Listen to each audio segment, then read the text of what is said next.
Hi, welcome to kind of the first actual lecture discussion prompt for Belief in Reality online summer 2019. This is again the headset of this flight, I guess you could say it, for the next 6 weeks. That was dumb. So I am recording this lecture at my apartment, actually, in Moscow, Idaho, so you have a little bit of a glimpse into my life. It's a little bit vulnerable to see. I mean, you can see the vintage American map back there.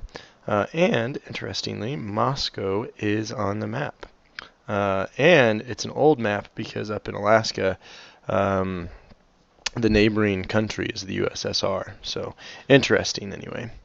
I have a tiny cat. She might make an appearance sometime when I am doing my little lectures at home. But if that is the case, then we will introduce her. All right. So for this first lecture and for starting the course, it's really important to have kind of our bearings on epistemology. And epistemology is one of the foundational branches in philosophy. It's one of the foundational kind of starting points for philosophy. And epistemology, most simply, is the study of knowledge. Okay. Examining, looking at various theories of knowing, of what it means to know, of what counts as knowledge. And when we say we know something, what do we mean? Okay? And this has a long, rich tradition and history in philosophy. Epistemology does. It's often counted as one of the major branches of philosophy. This, along with metaphysics, along with axiology, along with logic, and they all interrelate. But epistemology does have its own proper place. So, in thinking about epistemology, and usually, again, this discussion usually goes a little bit better, usually gets a little more lively in an in-class discussion. So it'll be a bit strange for me to just kind of offer questions and let them rest for a bit, but that's what we have available. Okay. All right. All right.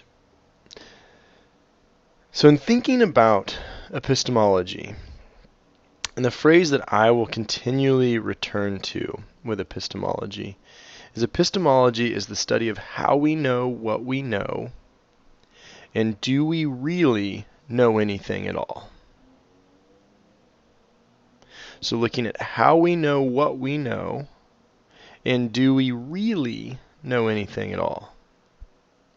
Because as is the case, and this happens in philosophy, whenever you start to kind of crack the surface, you might realize that you don't actually know as much as you think you know. Okay?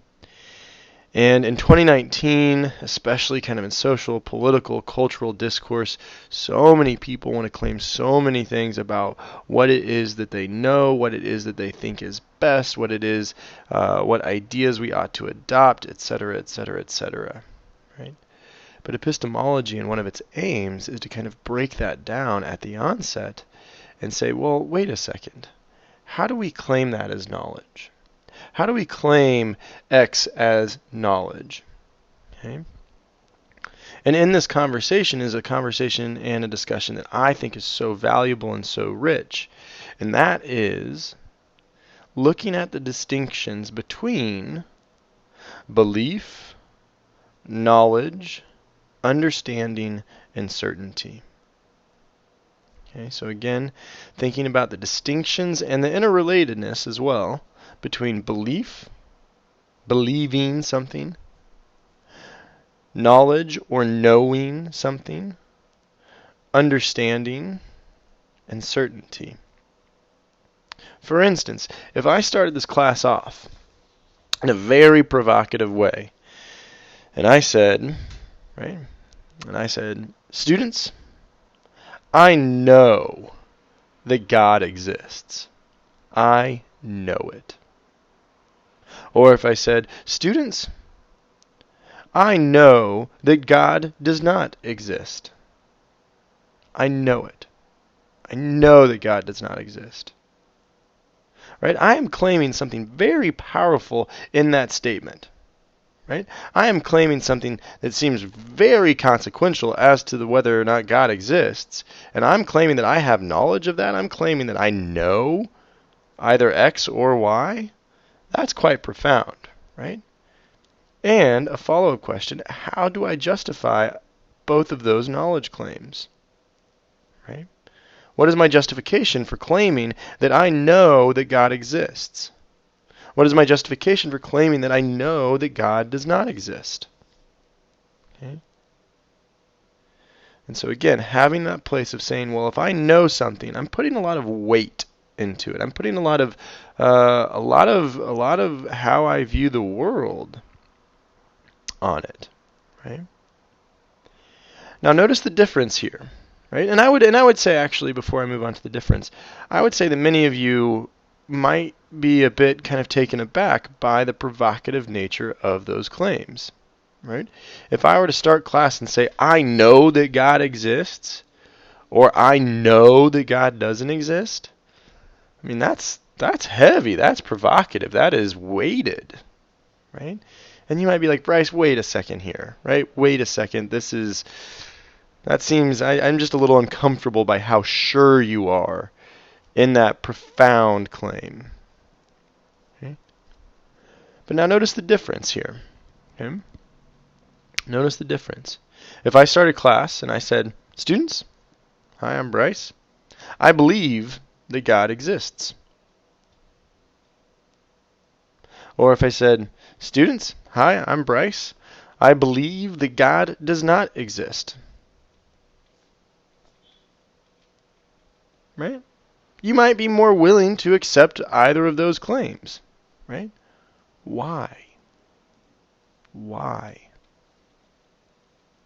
What is the distinction between believing something and knowing something? Right? And this has a long and rich tradition in philosophy of saying, all right, well, when does a belief turn into knowledge? Right? Can anyone believe anything they want? Can anyone know anything they want? Can they claim knowledge on anything that they want? Right? So where is and what is the distinction here in that relationship? Because I would maintain that many of you would probably be more comfortable if I were to claim belief, right? If I were to say, I believe God exists, I believe God doesn't exist. Oh, okay, Bryce, well, that makes sense. I might share that belief, I might not share that belief, right? So again, kind of really thinking about the nature of that distinction. Okay? And then moreover, saying, all right, well, if there is a difference between belief and knowledge, how careful are we when we craft our statements, when we craft our connections with others, of recognizing a belief or recognizing knowledge, right?